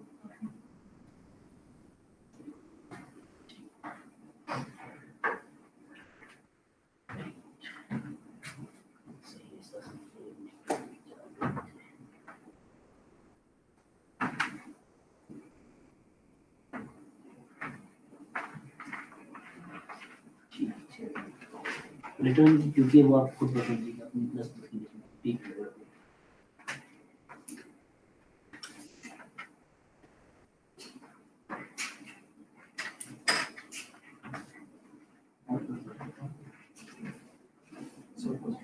कंबाइन कर रहे हो, कंपोजिट करना है। ये तो लेकिन है इसमें 2 नहीं आ जाएगा। मतलब प्लस और माइनस की दोनों की प्रेसिडेंस इक्वल होती है, तो जो पहले आगे उसकी ज्यादा प्रेसिडेंस है, ठीक है। तो चारों केसेस में ट्रू रिटर्न। तो आप इसका एक बहुत जनरल सा रूल भी लिख सकते थे, if operator 1 is equal to plus और operator 1 is equal to minus, and operator 2 is equal to plus और operator 2 is equal to minus. यानी कि चेक ये करना है कि from the universe of operators अगर दोनों ऑपरेंड्स में यही सिंबल्स आ रहे हैं तो हमेशा ट्रू रिटर्न, ठीक है। लेकिन दोनों में, ये नहीं कि सिर्फ पहला ऑपरेटर प्लस या माइनस में से कोई हो तो हम ट्रू रिटर्न करना है, ठीक है। तो हमने एंड लगाना है बीच में और फिर हमने लेफ्ट और राइट दोनों को करना है, ठीक है जी। तो दैट्स द प्रेसिडेंस फंक्शन जो कि ऑफ कोर्स इफ एल्स लगे हुए। अब हम आते हैं उस एल्गोरिथम पे जो कि कन्वर्ट करते हैं, ठीक है जी। ये पूरा का पूरा एल्गोरिथम है, देखने में बड़ा मुश्किल लग रहा है, असल में बड़ा आसान है। लॉजिक हमें पता है क्या करना है, हमें करना ये है कि ऑपरेटर्स को हमेशा आखिर पे ले जाना है और ऑपरेंड को पहले स्ट्रिंग में डालते जाना है। ऐसे ही जैसे ऑपरेंड आए तो स्ट्रिंग में डालते जाना है। तो हमारे पास इस ये जो एल्गोरिथम है इसकी आउटपुट है एक स्ट्रिंग जो कि पोस्ट फिक्स कन्वर्ट हुई है। इनपुट हमारे पास है, यहाँ पे इनपुट लिखी है a + b * c। ये जो स्ट्रिंग है ये बिल्ड होती जाएगी स्टेप बाय स्टेप और इसके अंदर जो एक्सप्रेशन इवेंचुअली आएगा that would be the post fix of a + b * c। ठीक हो गया। तो ये आउटपुट बन रही है। तो मैं ये कह रहा हूँ कि मैं इस स्ट्रिंग को रीड करता जाऊंगा, जैसे जैसे मुझे कोई ऑपरेंड मिलेगा तो ऑपरेंड ने तो डायरेक्टली स्ट्रिंग में चले जाना है, लेकिन जब कोई ऑपरेटर आएगा तो मैं सोचने लग जाऊंगा कि क्या करूँ। यही बन रहा है लॉजिक, ठीक है। ओवरऑल स्केलेटन देखें तो ये बनता है कि ऑपरेंड है तो उसका सिंपल रूल है कि ये ऑपरेंड के बाद कोई और ऑपरेटर आएगा, फिर ऑपरेंड आएगा, तो जो ऑपरेंड है उसको तो स्ट्रिंग में डालते जाए, क्योंकि पोस्ट फिक्स एक्सप्रेशन में अगर इसको मैं कन्वर्ट करूँ, फॉर एग्जांपल मल्टीप्लाई बाय सी है तो ये छोड़ देते हैं कि माइनस सी होता, सिंपल एग्जांपल में जाता हूँ कि अगर इसके बाद माइनस सी होता तो मैं कहता अच्छा a + b आया ना, तो ये a तो सिंपल स्ट्रिंग में सबसे पहले आएगा, प्लस को थोड़ा बाद में लेके जाना, लेकिन b भी उसके साथ स्ट्रिंग में आ जाना चाहिए ना। ऐसे मैं कह रहा हूँ ना, ये तो सिंपल था कि जो ऑपरेंड्स है वो स्ट्रिंग में डायरेक्ट जा सकते हैं, लेकिन कंफ्यूजन ये थी कि a + b के बाद माइनस है या मल्टीप्लाई है। यहां पे आके थोड़ा सोचना पड़ गया कि प्लस को ए बी लिखते साथ ही स्ट्रिंग में डाल दूं या वेट कराऊं जब तक कि पता ना चल जाए कि इसके बाद वाला ऑपरेटर कौन सा है ना। बात समझ आ गई। ये जो मैं अगर इसी स्ट्रिंग को प्रोसेस करूं तो मैं सबसे पहले ए को तो पोस्ट फिक्स स्ट्रिंग में डाल दूं, फिर मेरे को प्लस आया और उसके बाद बी है तो मैं बी को डालने के बाद प्लस डाल दूं, इसी तरह इसको सॉल्व कर दूं। या मैं कहूँ नहीं अच्छा बी को तो स्ट्रिंग में डालता हूँ, लेकिन ये जो प्लस है ना ये वेट करेगा कि क्या इस प्लस में पहले अप्लाई होना है या जो बाद में आने वाला ऑपरेटर है उसने पहले अप्लाई होना है ना। ये देखना चाहिए ना। इट मींस कि जब ऑपरेटर आ जाए तो सोचना है, वरना ऑपरेंड है तो सिंपल स्ट्रिंग में डालना है। एल्गोरिथम भी यही कर रहा है, क्या कह रहा है कि सबसे पहले ऑपरेटर स्टैक को एम्प्टी रखें। स्टैक एम्प्टी है, एक स्टैक बना लिया, तो ऑपरेटर स्टैक जो है नाम मैंने बता दिया कि स्टैक है। तो जब ये वेट कर रहा है तो बेसिकली जो पहले वाला ऑपरेटर है वो कहाँ पे होगा, अगर उसके ऊपर दूसरा डालूंगा वो नीचे होगा। इमीडिएट जो प्रीवियस ऑपरेटर था वो भी मुझे नजर आ रहा है कि कौन सा, तो स्टैक के ऊपर ऑपरेटर्स पड़े होंगे, जब भी कोई नया ऑपरेटर आएगा तो वो इमीडिएट प्रीवियस ऑपरेटर से कंपेयर हो सकता है। तो अगर मैं इस प्लस को स्टैक पे डाल दूं, बी को स्ट्रिंग में डाल दूं और फिर मल्टीप्लाई आने पे स्टैक के टॉप से कंपेयर कर लूं, तो स्टैक के टॉप पे प्लस पड़ा होगा, मल्टीप्लाई नया ऑपरेटर होगा, दोनों के कंपैरिजन में किसकी प्रेसिडेंस ज्यादा आएगी, मल्टीप्लाई की। तो फिर उस केस में मैं डिसाइड कर सकता हूं कि पहले कौन सा ऑपरेशन अप्लाई होगा। ठीक है जी, तो इस तरीके से हम करेंगे। ठीक है जी, तो लेट्स स्टार्ट। सबसे पहला जो व्हाइल लूप लगी है, ये व्हाइल लूप क्या कह रही है कि जब तक इनपुट एंड नहीं होती, यानी कि we are reading this input string, इसमें से एक कैरेक्टर रीड करते हैं और अगर स्ट्रिंग एंड हो जाए, एम्प्टी हो जाए, खत्म हो जाए, यानी कि हम लेफ्ट टू राइट रीड कर रहे हैं, हमने आखिरी कैरेक्टर भी रीड कर ली, तो व्हाइल लूप तब ब्रेक करेगी, वरना ये एक एक करके एक एक कैरेक्टर को पास करती जाएगी। एक इसकी थोड़ी सी कंडीशन ये है कि ये टोकन जो है वो 1 लेंथ के हैं, कैरेक्टर है। अच्छा जी, एक सिंबल रीड किया, ये जो नया सिंबल मेरे पास आया इसके साथ करना क्या, अगर तो ये ऑपरेंड है सिंपली इसको पोस्ट फिक्स स्ट्रिंग में अपेंड करना है राइट साइड पे। अगर सिंबल नहीं आया तो ये सारा ऐसा लंबा सा, ठीक है। ऑपरेंड नहीं है तो ऑपरेटर के केस में लॉजिक है। ऑपरेटर के केस में लॉजिक क्या है कि अगर तो स्टैक एम्प्टी नहीं है, इनिशियली हमने रीड किया, ए कहां चला गया, ऑपरेंड है तो इफ में गया, एल्स में नहीं गया, तो स्ट्रिंग में, स्टैक में नहीं स्ट्रिंग में चला गया, ए स्ट्रिंग में चला गया, दोबारा वापस आए लूप में। ठीक है, तो मैं पॉइंटर पिक करता हूँ इफ आई कैन। हाँ जी, तो जब मैंने सबसे पहले ये ए रीड किया तो मैं इस इफ में चला गया, सिंबल इज एन ऑपरेंड, तो मैंने सिंबल को ऐड कर दिया पोस्टफिक्स स्ट्रिंग में, हो गया। इसके बाद एल्स में नहीं गए, वापस व्हाइल लूप की बॉडी एंड हुई, वापस ऊपर आ गए, देखा ये भी एक्सप्रेशन एंड नहीं हुआ। नेक्स्ट सिंबल रीड किया तो क्या रीड हुआ, प्लस रीड हुआ। प्लस रीड हुआ तो सिंबल ऑपरेंड नहीं है, एल्स में आ गई। एल्स में आके पहले चेक किया कि stack empty, stack empty is true है ना, स्टैक में अभी तक कुछ नहीं डाला हुआ, तो ये लूप ब्रेक कर देगी, एम्प्टी ट्रू रिटर्न करेगा, उसका नॉट करेंगे तो फॉल्स हो गया, लूप ब्रेक करगी क्योंकि साथ एंड लगा हुआ था, तो पहली ही कंडीशन फॉल्स हो गई, ब्रेक किया, बाहर आ गए, तो क्या किया, push the operator onto the stack, क्योंकि जो भी ऑपरेटर है मुझे नहीं पता कि इसके आगे क्या कुछ आ रहा है, और ये भी पहला ऑपरेटर है, चुपकर इसको ब्रेक स्टैक में डाल दिया, ठीक है। तो ए चला गया स्ट्रिंग में, प्लस चला गया स्टैक पे, दोबारा व्हाइल लूप की नेक्स्ट इटरेशन पे नेक्स्ट सिंबल रीड किया, बी रीड हुआ, B is an operand, goes to the string, ठीक है। नेक्स्ट सिंबल रीड किया, that's multiply, symbol is not an operand, operator वाले एल्स में आ गए, स्टैक इज नॉट एम्प्टी।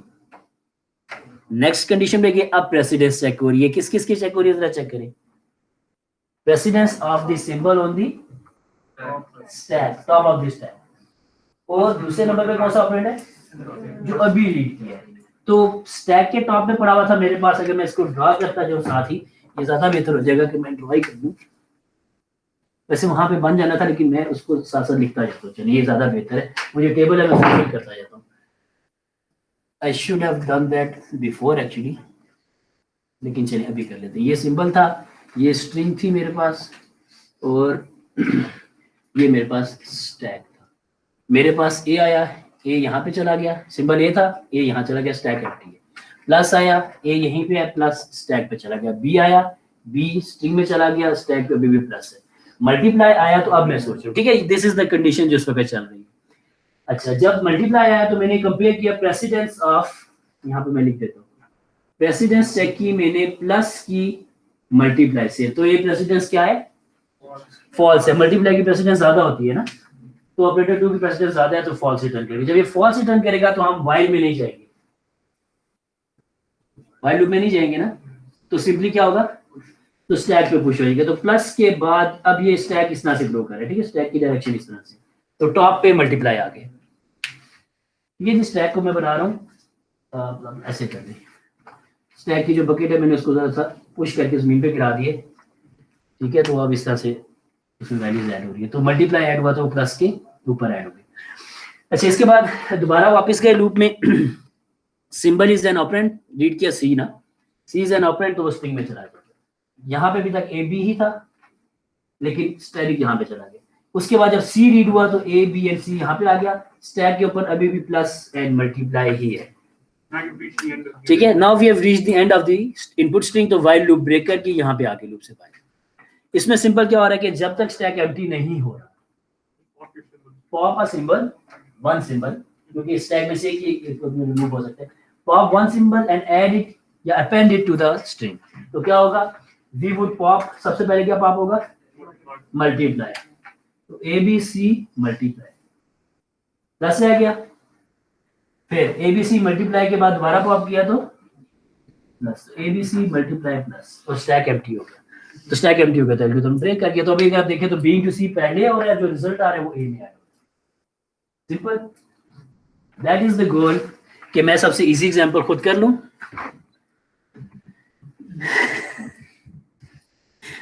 ठीक है, और उसके बाद मुश्किल एग्जांपल आपके लिए छोड़ूं, ठीक है जी, चलिए मुश्किल नहीं, इजी है, वैसे मुश्किल चाहते हैं, चेंज हो गई है,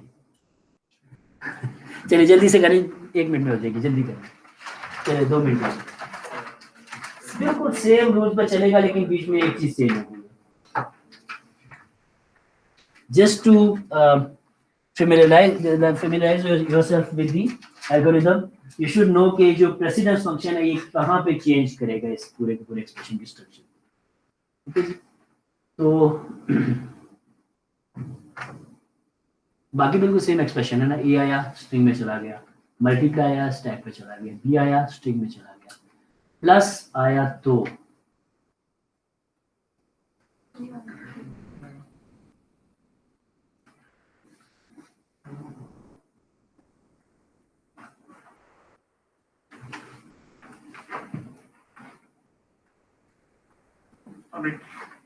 Done? Uh, ठीक है जी, तो जो प्लस आया था तो क्या किया था?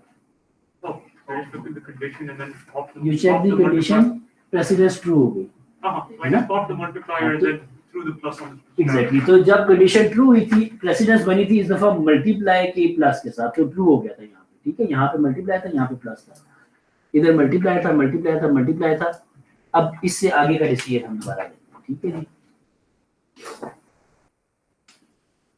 यहाँ पे जब हमने पहले मल्टीप्लाई रीड किया था, अब यहाँ पे प्लस रीड करें, तो प्लस की प्रेसिडेंस है कोई मल्टीप्लाई से, तो मल्टीप्लाई की प्रेसिडेंस ज्यादा है, ट्रू हो गई, तो व्हाइल लूप के अंदर आ गए. जब व्हाइल लूप के अंदर आए तो स्टैक पे से पॉप करना है सिंबल, तो मल्टीप्लाई पॉप हो गया. अभी स्टैक के ऊपर सिर्फ एक ही पड़ा मल्टीप्लाई, वो पॉप हो गया और उसको हमने स्ट्रिंग में ऐड किया, तो बन गया ए बी मल्टीप्लाई, प्लस आया था, प्रेसिडेंस चेक हुई तो वैल्यू के अंदर चले गए, ये मल्टीप्लाई स्टैक पे से रिमूव हो गया, ये आ गया स्ट्रिंग के अंदर.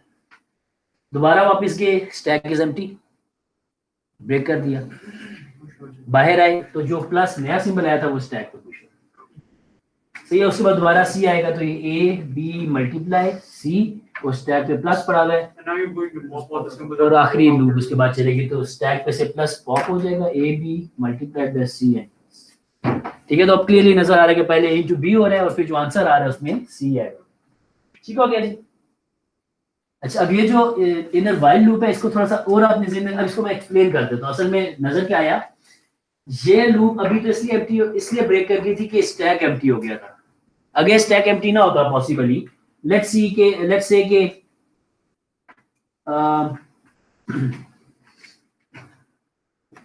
मैं इस एक्सप्रेशन को थोड़ा सा चेंज करता हूँ कि लिखा होता a डिवाइड बाय b, ये चले a plus b multiplied by c divided by d. अगर ये लिखा होता, ठीक है, तो क्या होता, सबसे पहले प्लस आया, ये जो प्लस था ये तो स्टैक पे चला गया, बी आया, बी यहाँ चला गया. ठीक है, स्टैक के ऊपर अभी भी प्लस है. अब मल्टीप्लाई आया, मल्टीप्लाई की प्रेसिडेंस ज्यादा है तो ये स्टैक पे जाएगा.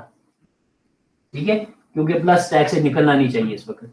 ए बी प्लस के बाद आ गया मेरे पास मल्टीप्लाई. ठीक है, उसके बाद आया C, A B C plus multiply, उसके बाद आ गया डिवाइड. अब अगर आप देखेंगे तो डिवाइड की इस मल्टीप्लाई के साथ प्रेसिडेंस चेक होगी. क्या चेक होगी? Precedence of multiply and divide. क्या होगा? लेफ्ट टू राइट देखेंगे तो मल्टीप्लाई की प्रेसिडेंस ज्यादा है. जब मल्टीप्लाई की प्रेसिडेंस ज्यादा है तो क्या करेंगे? व्हाइल लूप में जाएंगे, व्हाइल लूप में जाके मल्टीप्लाई को पॉप करेंगे, दोबारा कंडीशन में व्हाइल लूप पे जाएंगे. अब चेकिंग स्टैक एम्प्टी नहीं है, लेकिन प्रेसिडेंस जो चेक हो रही है, तो हुआ क्या, ए बी सी के बाद मल्टीप्लाई भी पॉप हो चुका है. जब दोबारा प्लस के साथ प्रेसिडेंस चेक होगी डिवाइड की, तो क्या होगा? प्लस की प्रेसिडेंस कम है तो वो जो कंडीशन है प्रेसिडेंस को फॉल्स रिटर्न कर देगी. व्हाइल लूप ब्रेक करेगी और यहाँ पे डिवाइड जो प्लस के ऊपर पुश हो जाएगा. ठीक है, तो यहाँ पे आ जाएगा मल्टीप्लाई को पॉप करके स्ट्रिंग में ऐड कर लिया और यहाँ पे प्लस के ऊपर डिवाइड आ गया. ठीक है, और उसके बाद दोबारा डी आएगा तो ये बन जाएगा A B C multiplied by D. अब जब पॉप करेंगे तो डिवाइड और प्लस उसके आखिर में आ जाएगा. ठीक है जी. अब यहाँ पे अगर आप देखें तो असल में हुआ क्या था कि जब हम एक्सप्रेशंस, जब हमने एक ऑपरेटर देखा और स्टैक से कंपेयर किया, तो हम उस वक्त तक स्टैक में से पॉप करते हैं जब तक इससे कम प्रेसिडेंस का कोई ऑपरेटर नहीं मिल जाता. ठीक है, ये रूल है. जो व्हाइल लूप लगी वो ये कह रही है कि जो नया आने वाला ऑपरेंड है, ऑपरेटर है, यहाँ पे डिवाइड था, ये जो नया वाला आने वाला ऑपरेटर है, ये ऑपरेटर स्टैक पे से अपनी से ज्यादा प्रेसिडेंस के सारे ऑपरेटर्स को निकाल के स्ट्रिंग में डालेगा, और जब स्टैक के टॉप पे वो ऑपरेटर आ जाएगा जिसकी प्रेसिडेंस इससे कम है, ये उसके ऊपर पुश हो जाएगा. अब अगर देखें ये उसके ऊपर पुश होने का इवेंचुअली मतलब क्या आएगा, जब ये सारे सिंबल्स प्रोसेस हो जाएंगे तो एंड पे पॉप हो रहे हैं, ये सिंबल पहले पॉप होके एक्सप्रेशन में आएगा और वीकर प्रेसिडेंस वाला सिंबल बाद में पॉप होगा. तो इसकी प्रेसिडेंस उससे ज्यादा ही रहेगी जो कि कम प्रेसिडेंस वाला पड़ा हुआ था। ठीक है जी, तो लॉजिक बनती है। ठीक है जी, ये इस तरीके से इवेल्युएट हो गया। यहां तक तो बात सिंपल है, क्योंकि अभी तक इस एक्सप्रेशन के अंदर कहीं पे हमने पेरेंथेसिस नहीं डाली। ठीक है, इस एल्गोरिथम में भी अभी पेरेंथेसिस हैंडल नहीं हो रही। जो ऑपरेटर्स हैं उनमें सारे पेरेंथेसिस के अलावा वाले ऑपरेटर हैं। अगर पेरेंथेसिस आ जाए तो उनका रूल हम देख लेते हैं कि क्या है। उनका रूल थोड़ा सा डिफरेंट है। But Just- those rules even change once you include logical operators. कैसे?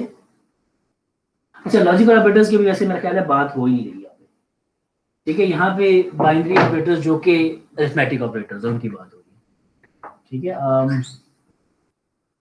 आई ट्राई के शायद ये चल जिन्हें भी, लेट्स सी। लेकिन असल में उसका एक्सप्रेशन के अंदर उसका मतलब क्या होगा? यहाँ पे इस एक्सप्रेशन के अंदर लॉजिकल ऑपरेटर कहाँ से आएगा? प्रोग्राम तो नहीं हो रहा ना, 1/1 लाइन हो रही है। ठीक है, तो हम ये चेक करेंगे वैलिड एक्सप्रेशन लिखा हुआ है कि नहीं, इवेल्युएट नहीं कर सकेंगे ना उसको। ठीक है, तो ये वो 1 लाइन, एक लाइन पे जो एक्सप्रेशन आ सकते हैं वो लिखा है, वैलिड है कि नहीं।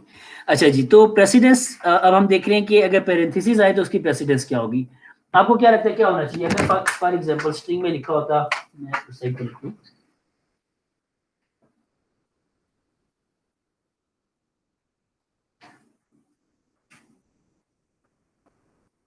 अगर स्ट्रिंग में लिखा होता जी a प्लस b और उसके बाद बाहर लिखा था multiplied by for example c या d,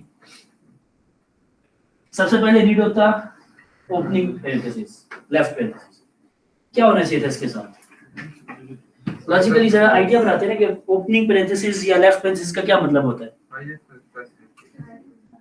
ये कहना ये चाह रहा है कि जी इससे पहले जो कुछ आया था ना वो तो इससे कम प्रेसिडेंस का है, ये उससे ज्यादा प्रेसिडेंस कैसे ही है। Yes. तो ओपन पेरेंथेसिस जो है इसकी प्रेसिडेंस क्या बनती होगी विद एनी ऑपरेटर जिससे पहले अपीयर हुआ है? Higher. हायर होनी चाहिए ना। तो अगर ये जो पेरेंथेसिस है ये जब कॉल होगी, मैं यहाँ पे सिर्फ रूल लिख देता हूँ, तो लिखा होगा precedence of any operator with the new symbol जो कि ओपनिंग पेरेंथेसिस है। और इसका मतलब क्या बनना चाहिए कि इस जहां से मल्टीप्लाई से सॉरी इस पेरेंथेसिस से आगे जो भी एक्सप्रेशन आएगा उसे पहले सॉल्व होना है लेफ्ट पे आने वाले एक्सप्रेशन से। तो कोई भी ऑपरेटर जो इसके लेफ्ट पे अपीयर हो रहा है उसकी प्रेसिडेंस इससे कम है। यही रूल हम देखना चाह रहे थे ना, पेरेंथेसिस डाली इसीलिए थी। तो इसका केस ये है कि ये हमेशा क्या रिटर्न करेगा, फिर फॉल्स रिटर्न करेगा। ठीक हो गया। अच्छा, अगर मैं कहूं जी कि अच्छा नहीं दूसरा केस देख लेते हैं कि precedence of opening parenthesis with any operator, क्या मतलब? इसकी प्रेसिडेंस ज्यादा होगी राइट पैन वाले किसी भी ऑपरेटर से। दोबारा सोचिए, ओपनिंग पेरेंथेसिस आई है, उसके बाद एक्सप्रेशन शुरू हुआ, उसमें प्लस माइनस कुछ आ रहे हैं, उन्होंने सॉल्व होना है पहले। Waiting on a closing bracket then. हमें एक्चुअली चाहिए क्या कि जो भी इसके बाद ऑपरेटर्स आ रहे हैं वो ऑपरेटर्स आपस में तो कंपेयर होते जाएंगे एक्सप्रेशन कैसे होगा, लेकिन ये ब्रैकेट उस वक्त तक अपने से पीछे वाले अगर स्टैक के ऊपर कोई ऑपरेटर्स पड़े ये उनको होल्ड करके रखेगी उस वक्त तक जब तक कि इसकी मैचिंग क्लोजिंग पैरेंथेसिस नहीं मिल जाती। ऐसा ही है ना? तो क्या रूल बनता है कि ये जब भी स्टैक के ऊपर होगा, स्टैक के टॉप पे होगा, तो जो भी ऑपरेटर आ रहा है वो क्या हो रहा है, इसके फौरन बाद जो भी ऑपरेटर आ रहा है वो क्या एज्यूम करेगा कि स्टैक एम्प्टी है, समझो यही होना चाहिए ना। जो भी ऑपरेटर पहले आ रहा है उसको स्टैक पे आ जाना चाहिए चुप करके, बाकी उसके बाद जाएंगे उससे कंपेयर होते रहेंगे। ठीक है, तो पहला रूल ये बन गया कि इसके फौरन बाद जो भी ऑपरेटर आ रहा है उसने हमेशा स्टैक पे। ठीक है, जैसे देखिए ना ओपनिंग पैरेंथेसिस ए के बाद प्लस आया, प्लस जब कंपेयर होगा तो क्या होना चाहिए, वो यही एज्यूम करे कि पीछे कोई एक्सप्रेशन नहीं है क्योंकि पैरेंथेसिस जो ओपनिंग थी वो भी स्टैक पे ऊपर था, इससे नीचे जो कुछ है उसका प्लस से ताल्लुक ही नहीं है। ठीक है, तो प्लस को हम स्टैक के टॉप पे डाल देंगे, इस पैरेंथेसिस के ऊपर डाल। ठीक हो गया।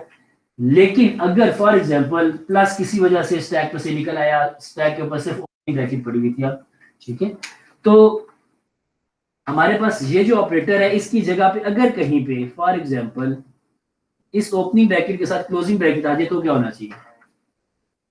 बाकी ऑपरेटर्स के लिए तो यही था कि उन्होंने स्टैक के ऊपर आना था, लेकिन अगर क्लोजिंग ब्रैकेट आ जाए तो क्या होगा?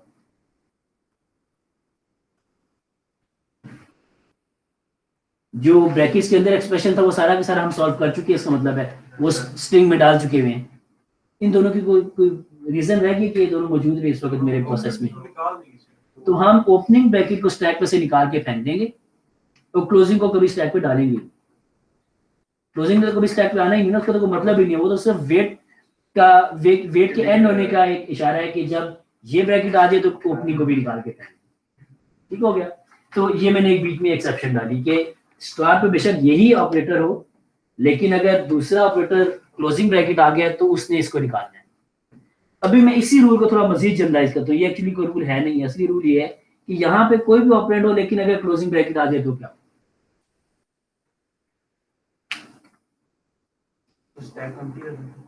जहां तक ठीक है ओपनिंग ब्रैकेट नहीं, तो जब क्लोजिंग ब्रैकेट है तो स्टैक में से सारे सिंबल्स निकाले जाए, जैसे ओपनिंग ब्रैकेट है तो उसको भी निकाल दें, फिर इस क्लोजिंग को इग्नोर करें। उससे पीछे वाला एक्सप्रेशन अभी भी पड़ा हुआ है स्टैक, लॉजिक बन रही है सबकी। ठीक है, तो अगर लिखा हुआ था for example a plus B को मैंने ब्रैकेट में लिखा था लेकिन यहाँ पे c मल्टीप्लाई भी लिखा हुआ था, तो मल्टीप्लाई तो स्टैक के ऊपर होगा ही होगा, उसके ऊपर ओपनिंग ब्रैकेट भी पड़ी हुई होगी, ओपनिंग ब्रैकेट प्लस को भी स्टैक पर ले आएगी, लेकिन जब क्लोजिंग ब्रैकेट आएगी तो ये दोनों निकल जाएंगे, तो क्लोजिंग ब्रैकेट भी इग्नोर हो जाएगी, स्टैक पे क्या रह जाएगा, तो एक्सप्रेशन क्या बन होगा ए बी प्लस लिखा होगा एक्सप्रेशन में और स्टैक के ऊपर से मल्टीप्लाई पड़ा होगा, है ना, तो वो एंड पे आके अपेंड हो जाएगा दोबारा। तो लॉजिक बन रही है कि जब भी क्लोजिंग ब्रैकेट आएगी आपके पास तो आपने क्या काम करना है, सारे सिंबल निकालते जाने स्टैक पे से और स्ट्रिंग में डालते जाने, जब ओपनिंग ब्रैकेट मिले तो उसको भी निकाल के इग्नोर कर देना और लूप ब्रेक कर देना, और क्लोजिंग ब्रैकेट को कहीं नहीं डालना, क्लोजिंग ब्रैकेट स्टैक पे नहीं जाएगी। ठीक है जी, तो क्लोजिंग ब्रैकेट यानी कि इस रूल को अगर मैं खत्म ही कर दूं सिंपली, तो जब सेकंड ऑपरेंड क्लोजिंग ब्रैकेट है तो फर्स्ट ऑपरेंड की प्रेसिडेंस हमेशा इससे ज्यादा है, हमेशा स्टैक पे सिंबल निकालने शुरू कर देगा। ये लॉजिक था, हमारी लूप ऐसी लगी थी ना कि नया सिंबल आने वाले की प्रेसिडेंस अगर कम है तो जो ज्यादा प्रेसिडेंस वाले वो सारे निकल के एक्सप्रेशन में चले जाएंगे। ठीक है, तो इस ऑपरेंड की प्रेसिडेंस हमेशा ज्यादा है, तो ये हमेशा ट्रू रिटर्न करेगा, ये वाला हमेशा फॉल्स रिटर्न करेगा क्योंकि नया आने वाला सिंबल हमेशा स्टैक के ऊपर आ जाना चाहिए, ये वाला हमेशा क्या कहेगा कि इसकी प्रेसिडेंस कम है। ठीक है, तो ये भी फॉल्स रिटर्न करेगा, यानी कि कहेगा क्या कि हमेशा ओपनिंग ब्रैकेट को स्टैक के ऊपर पुश करना। ठीक है, तो अभी कह सकते हैं कि opening bracket is sort of a magnet जो कि मेटल के ऑपरेटर्स के साथ अट्रैक्ट करता है, तो अगर इसको कंपेयर करेंगे स्टैक के टॉप से तो इसकी तरफ भाग जाएगा, और अगर स्टैक के टॉप पे पड़ा तो नए आने वाले ऑपरेटर को भी अपने पास खींच लेगा। ठीक है, ऑपरेटर्स आर मेटल बटन्स और जो ओपनिंग ब्रैकेट है दैट्स अ मैग्नेट, तो अगर स्टैक के टॉप पे मेटल पड़ा हुआ है तो मैग्नेट उसकी तरफ चला जाएगा। ठीक है, स्टैक में से निकल तो नहीं सकता जब तक मैं ना पूछता है, तो एक बड़ी फिक्स चीज है, वो तो नहीं ऐसे नहीं निकाल सकते ऑब्जेक्ट्स को, और अगर ये स्टैक के टॉप पे पड़ा हुआ है तो नया मेटल का बटन उसके ऊपर आता है, तो ये रूल है ओपनिंग ब्रैकेट का। और क्लोजिंग का क्या है कि वो एक ज्यादा पावरफुल मैग्नेट है, वो स्टैक में सब चीजों को निकाल देता है, और जब एक मैग्नेट मिलता है तो उसके साथ भी फिक्स हो जाता है, तो दोनों मैग्नेट सही हो जाते हैं और स्टैक में जो पुरानी स्टेट है वापस आ जाती है। ठीक है, याद रखने का तरीका समझ आ रहा है? What is Kashmir Highway whenever there's an exam in class? कैसे Protocol. दोबारा बोलो, कैसे एक्सप्लेन करें? Have you ever seen the police on Kashmir Highway whenever there's a cricket match going on? ठीक है, They stop you. You're stopped waiting. अच्छा ठीक है, तो ये पुलिस है जो कि आपको खींच के अपने पास खड़ा कर लेती है। ठीक है, ठीक है जी, गुड एग्जांपल। अच्छा जी, तो that was this was the rule जो मैंने बताए थे। आखिरी रूल क्या कह रहा है? रूल मैंने आपसे पूछना था, पता है मैं लास्ट में आपसे क्वेश्चन नहीं पूछा, तो बताइए आखिरी रूल क्या कह रहा है? आखिरी रूल के आगे लिखे अनडिफाइंड। अनडिफाइंड क्यों है? Why is it undefined? You don't have a closing bracket in the first place. Closing bracket can not be on a stack, वो कभी स्टैक में डाली नहीं है तो वही कहां से स्टैक है? ठीक है, प्रेसिडेंस में हम चेक करते हैं, पहला ऑपरेंड वही होता है जो स्टैक के टॉप पे, तो वो कभी स्टैक के टॉप पे आई नहीं। ठीक है जी, तो अब इसमें थोड़ा सा अपेंड किया है, अब इस एक्सप्रेशन को यहाँ पे ये वाला डाल दिया। ठीक है, अब ये सिर्फ ओपनिंग और क्लोजिंग ब्रैकेट को करने के लिए डाला जी। जी, तो ओपनिंग वाले के क्या रूल है? जो स्टैक अगर ओपनिंग ब्रैकेट चाहे पहले है चाहे बाद में उसे स्टैक पे जाना है, तो अगर स्टैक के टॉप पे ओपनिंग पड़ी है नहीं पड़ी फर्क नहीं पड़ता, जो नहीं आई है उसमें स्टैक पे जाना। या दूसरे वे में देखिए, तो जो स्टैक के टॉप पे अगर ओपनिंग है तो दूसरी ओपनिंग को भी खींच ही देगी। मैग्नेट याद करो ना, स्टैक में से मैग्नेट निकालना आपने, ठीक है, अनलेस के क्लोजिंग ब्रैकेट ज्यादा पावरफुल मैग्नेट आ गए। Closing bracket is the more powerful magnet जो कि स्टैक के टॉप से भी एलिमेंट निकाले। बाकी सारे केस में opening bracket is a magnet और बाकी सारे जो ऑपरेटर्स हैं वो मेटल बटन हैं। तो स्टैक के टॉप पे अगर मैग्नेट है तो दूसरा उसी साइज का मैग्नेट आएगा तो ये इसको खींच लेगा, क्योंकि वो इसको नहीं खींच सकता, यही बाहर वाले इसके पास है। ठीक है जी, तो दो ओपनिंग ब्रैकेट्स इकट्ठी हो सकती हैं, यानी कि ऐसा हो सकता था कि एक्सप्रेशन होता a plus B multiplied by C और यहाँ पे लिखा होता a प्लस एक्स प्लस। तो ये दोनों ओपनिंग ब्रैकेट स्टैक पे जाएंगे क्योंकि इनकी प्रेसिडेंस बाय 1 प्लस से ज्यादा है। It just means you have both solved equations. Complex equations, right? Uh-huh. ठीक है, तो चलिए जी Sir, ji ji, complex. Did you say we were going to do a time complexity whenever you do an algorithm? लेकिन अभी algorithm complete नहीं हुआ, अभी उसकी फाइनल जो उसमें अमेंडमेंट है वो आ गई है। इसकी टाइम कॉम्प्लेक्सिटी क्या है? वैसे बहुत सिंपल है, इसमें एक्सप्लेन करनी चाहिए मुझे स्टैक इंक्रीज है जी। स्टैक इंक्रीज है स्टैक का तो जिक्र ही ना करें ना, कितनी इटरेशंस वाइल लूप की लग रही हैं, जितनी स्ट्रिंग की लेंथ, और उसके अंदर जो वाइल लूप है उसकी कितनी इटरेशंस लग सकती हैं एट द मैक्स? एन तो नहीं हो सकता, नहीं क्या हो गया, अंदर वाली वाइल लूप की बात करें उसमें सिर्फ ऑपरेटर्स होंगे, तो ऑपरेटर्स मैक्सिमम कितने हो सकते हैं? अगर स्ट्रिंग की लेंथ n है तो ऑपरेटर्स कितने हो सकते हैं?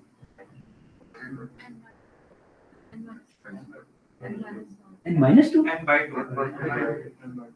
आप क्या कहते हो Hashir? I'm not going to comment.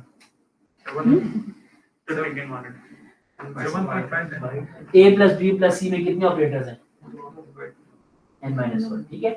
थोड़ा ज्यादा प्रैक्टिस डालें, थोड़ा ज्यादा भी हो सकती है, लेकिन कॉम्प्लेक्सिटी n के अराउंड होगी, n माइनस 1 होगा या n होगा या n प्लस 1, क्योंकि ब्रैकेट्स आ सकती है बहुत सारी। तो ब्रैकेट्स इतनी ज्यादा होंगी, कितनी ज्यादा हो सकती है, रैंडमली डाली हुई तो और बात है। अदरवाइज अगर एक वैलिड एक्सप्रेशन है तो आप ये कह सकते हैं कि जो ब्रैकेट्स है वो कोई दो सिंबल, एक सिंबल के अराउंड हो सकती है, एक एक्सप्रेशन के अराउंड हो सकती है, a प्लस बी के अराउंड, ठीक है। और इस तरह के कितने सिंबल्स और हो सकते हैं। बाकी रिडंडेंट ना लगाई जाए अगर ब्रैकेट्स, तो a plus B plus C में कितनी लग सकती है? All possible combination, a plus B के अराउंड और फिर प्लस सी के अराउंड, दो एक्स्ट्रा आ सकती है ना ऐसे ही। तो मे बी ब्रैकेट्स जो हैं वो आपकी जितने ऑपरेटर्स हैं उन ऑपरेटर्स हर एक के अराउंड एक ब्रैकेट भी आ सकती है ऐसे ही। ऑपरेटर्स मैक्सिमम हो सकते हैं आपके n minus 1, a plus B plus C में दो ऑपरेटर्स, तो n माइनस 1 ऑपरेटर्स हो सकते हैं और हर ऑपरेटर के अराउंड आप दो ब्रैकेट्स लगा सकते हैं, ठीक है। तो n minus 1 multiply by 2, 2n minus 2, तो टोटल इतने ऑपरेटर्स हो सकते हैं किसी एक्सप्रेशन में। मैं रफ सा एनालिसिस किया लेकिन तकरीबन ये राउंड अबाउट बनेगा। तो 2n minus 2 is again n, ठीक है, और बाहर वाइल लूप लगी हुई है n cos t, n के सारे ऑपरेंड्स पे चल रही, पूरी स्ट्रिंग पे चल रही, ठीक है। तो वर्स्ट केस में पॉसिबली ये जो है ये तो एक एक ऑपरेंड को लेकर चल रही है ना, ये अंदर वाली लूप पे डिपेंड करती है कितनी चल रही है। अगर आपकी स्ट्रिंग मेरा ख्याल है बाहर वाले को, तो ये वही वाला केस बना कि अंदर वाली लूप पे डिपेंड करिए बाहर वाली, या अंदर वाली लूप डिपेंड करिए बाहर वाले लूप ने तो एक एक सिंबल को प्रोसेस करते जाना है, लेकिन अंदर वाले लूप के स्टेप्स पहली दफा जब ऑपरेंड आएगा तो 0 होंगे, जब दूसरी बार कोई ऑपरेटर आएगा तो शायद एक दफा चलेगी, ठीक है। जब फिर एक ऑपरेंड आएगा तो फिर नहीं चलेगी, लेकिन फिर जब ऑपरेटर आएगा तो फिर 2 दफा चल सकती है, पॉसिबली कि 2 ऑपरेटर से मैंने कंपेयर कर सकती है। एनालिसिस थोड़ा ज़्यादा डिटेल करना चाहिए, लेकिन ये शायद 1 प्लस 2 प्लस 3 भी नहीं होता है ना, 1 प्लस 2 प्लस फिर 0 हो गया। दूसरी बार दो ऑपरेशन उसने किए हैं तो स्लैब पे कुछ भी नहीं रहा, तो फिर दोबारा 1 हो जाएगा ना। तो अंदर वाली लूप की कम्प्लेक्सिटी अगर एक दफा फुल चल गई है तो दूसरी बार 0 होगी। बात समझ आ रही है आपको?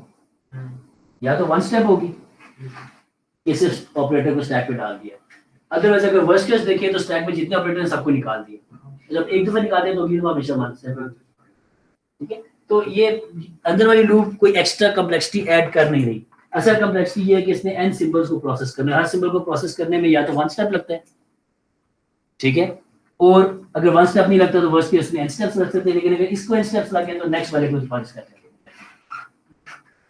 है ना। तो अंदर वाले की कम्प्लेक्सिटी शायद एक दफा n हो सकती है, उसके बाद दोबारा 0 पे आ जाएगी। तो वी कैन से मेरे ख्याल में कि इसकी कम्प्लेक्सिटी ऑर्डर n ही है, एन स्क्वायर पे नहीं पहुंच रही किसी भी तरह से, ठीक है, एन स्क्वायर पे कभी नहीं पहुंच, लेकिन इसका डिटेल एनालिसिस शेयर करना चाहिए ये भी, लेकिन ये इतना कॉम्प्लेक्स एल्गोरिथम है नहीं। यूजुअली ये जो एक्सप्रेशंस भी है ये बहुत लेंथी नहीं होते ना।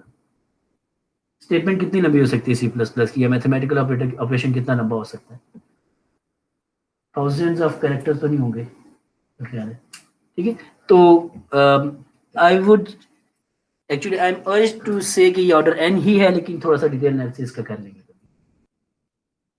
रफली आइडिया मैंने दे दी, मैं ऑर्डर एन क्यों कह रहा हूँ, क्योंकि जो इनर लूप है वो हर दफा एन नहीं कर सकती, वो अगर एक दफा एन करेगी तो अगली दफा वन स्टेप करेगी, और कई अगली जो पहले दफा उसने एन कर लिया वो एक्चुअली एन नहीं था, वो गिवन साइज अगर हमारी स्ट्रिंग 4 कैरेक्टर्स की प्रोसेस हुई तो उसमें 2 ऑपरेटर्स ही हो सकते हैं, तो उसका जो उस आइट्रेशन में आई की वैल्यू थी फॉर एग्जांपल, उतने ही मैक्सिमम नंबर ऑफ स्टेप्स लग सकते थे, लेकिन उसके बाद अगली आइट्रेशन में दोबारा 0 से स्टार्ट कर दें।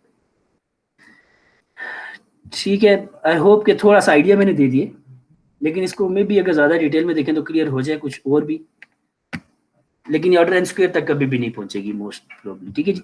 अच्छा चलिए, let's come back to the algorithm कि हमने चेंज किया कि हमने यहाँ पे ये 2 स्टेटमेंट्स और ऐड किए, ये हमने सिर्फ ओपनिंग और क्लोजिंग ब्रैकेट्स के लिए, बाकी जो एल्गोरिथम एग्जैक्टली सेम है। ये हमने ये है कि अगर स्टैक एम्प्टी था, ठीक है, पहले हम क्या कहते थे, अगर स्टैक एम्प्टी है तो क्या होगा, पिछले एल्गोरिथम में क्या था, इस वाइल लूप के बाहर हम क्या करते थे, डायरेक्टली इसको पुश करते थे, कोई इफ नहीं लगाया हुआ था, है ना, जो नया सिंबल है उसको पुश करते थे। यहाँ पे चेक किया गया कि अगर स्टैक एम्प्टी है या जो हमारे पास सिंबल है वो क्लोजिंग ब्रैकेट नहीं है, क्योंकि हमने देखा था कि जब क्लोजिंग ब्रैकेट आएगी तो सारे सिंबल्स को, सारे ऑपरेटर्स को स्टैक पर से निकालेगी, सबको निकाल देगी, जब ओपनिंग ब्रैकेट मिलेगी तो लूप ब्रेक कर देगी। अब बाहर आए तो सिंबल क्लोजिंग ब्रैकेट है, इसको स्टैक पे पुश नहीं करना, तो इसलिए चेक लगाएंगे symbol not equal to closing bracket तो फिर स्टैक पे पुश करें, वरना स्टैक पे पुश। ठीक है जी, ये समझ आ गया सबको, सिंबल ये नहीं होना चाहिए तब ये स्टैक पे पुश होगा। अच्छा, अदरवाइज जो भी सिंबल था, टॉप पे सिंबल था उसको स्टैक से निकाल दें। टॉप पे कौन सा सिंबल बचा होगा, जब हमने प्रेसिडेंस चेक की टॉप पे ओपनिंग ब्रैकेट आ गई, नया सिंबल क्लोजिंग ब्रैकेट था, लूप ब्रेक की, यहाँ पे आए नया सिंबल क्लोजिंग ब्रैकेट था, एल्स में गए तो क्या हो रहा है, ना पॉप में जा रहे हैं, एल्स में पॉप दी, कौन सा ऑपरेटर पॉप हो रहा है इस केस में, हमेशा ओपनिंग ब्रैकेट है ना, ये जो एल्स वाला केस है सिर्फ ओपनिंग ब्रैकेट का, कि क्लोजिंग ब्रैकेट मैच हुई ओपनिंग ब्रैकेट से, लूप ब्रेक कर गई, इफ पे आए, इफ एम्प्टी स्टैक एम्प्टी नहीं है, उस पे ओपनिंग ब्रैकेट पड़ी है, नया सिंबल क्लोजिंग ब्रैकेट है, ये भी ट्रू नहीं हुआ तो एल्स में आ गया। एल्स में क्या किया कि स्टैक के टॉप पे ओपनिंग ब्रैकेट थी जो कि पॉप करके इग्नोर कर दी, ठीक है जी, और ओपनिंग और क्लोजिंग ब्रैकेट को कभी स्टैक पे डाला ही नहीं, ठीक है। तो ये थोड़ा सा चेक ऐड किया यहाँ पे, ये वही चेक है जो मैंने एक्सप्लेन किया था, नई ब्रैकेट क्लोजिंग ब्रैकेट आई है, क्लोजिंग ब्रैकेट ने सारे सिंबल्स, सारे ऑपरेटर्स को स्टैक से निकाला, स्ट्रिंग में डाल दिया, और उसके बाद ओपनिंग ब्रैकेट से मैच हुआ तो लूप, ये जो ऊपर वाली वाइल लूप है ये ब्रेक कर गई। बाहर आए, चेक किया कि नया symbol is a closing bracket तो इफ में नहीं गए, एल्स में आए, उस स्टैक के टॉप से ओपनिंग ब्रैकेट को पॉप करके रिमूव कर दिया, कहीं पे पुश नहीं किया, और क्लोजिंग ब्रैकेट को भी पुश नहीं किया, सही हो गया। तो ये वो करने के लिए, उसको एडजस्ट करने के लिए, ठीक है। तो now let's run this algorithm.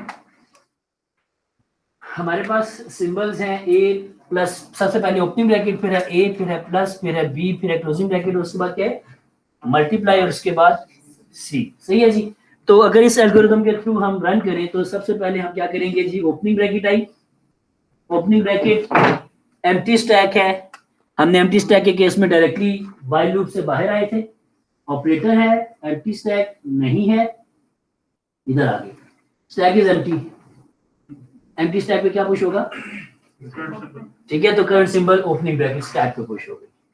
उसके बाद आया ए तो सिंपली स्ट्रिंग में चला गया, फिर प्लस, ओपनिंग ब्रैकेट हमेशा नए आने वाले सिंबल को अपने पास ले जाती है, ठीक है। तो यहाँ पे ओपनिंग ब्रैकेट के बाद प्लस जो है वो स्टैक पे चला गया। उसके बाद आया बी, तो वो तो सिंपल स्ट्रिंग में ऐड हो गया, स्टैक पे भी ओपनिंग ब्रैकेट और प्लस पड़ेगी। इसके बाद आया क्लोजिंग ब्रैकेट, क्लोजिंग ब्रैकेट का काम क्या था, स्टैक पे से कंपेयर करें, जो भी ऑपरेटर है उसकी प्रेसिडेंस क्लोजिंग ब्रैकेट से ज्यादा है, तो सिंबल स्टैक पे से पॉप होना शुरू हो जाएंगे, तो ये प्लस पॉप होगा, स्ट्रिंग में ऐड हो जाएगा, तो बन जाएगा ए बी प्लस।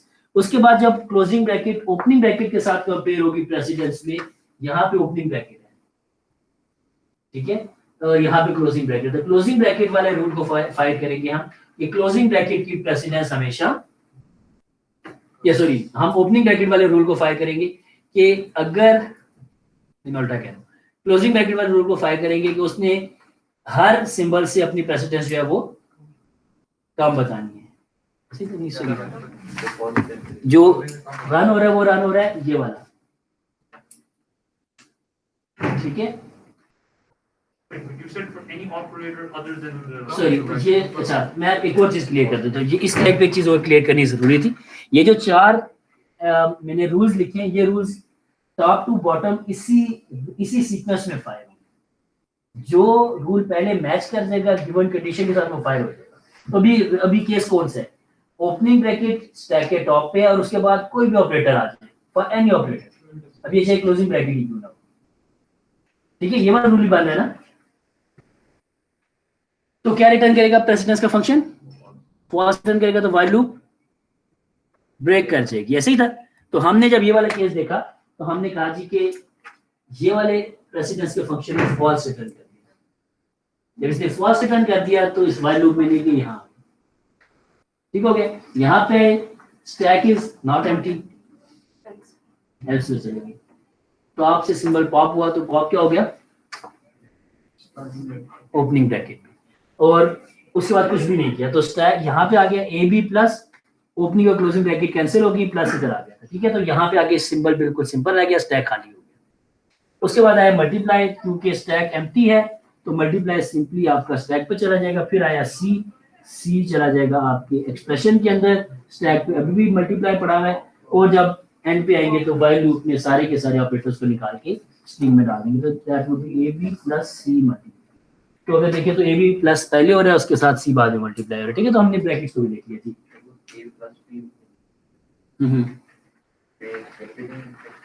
पहले ए प्लस बी जो आंसर आएगा that would be multiplied with C, क्योंकि लॉजिकली चेक ठीक है, तो पता चल जाता है।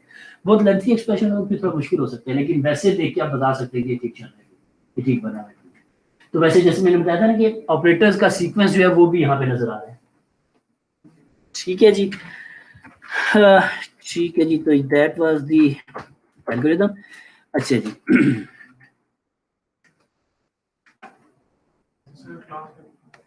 अच्छा हाँ ठीक है, चलिए जी, will stop here and will continue from here in the next lecture, ठीक है जी।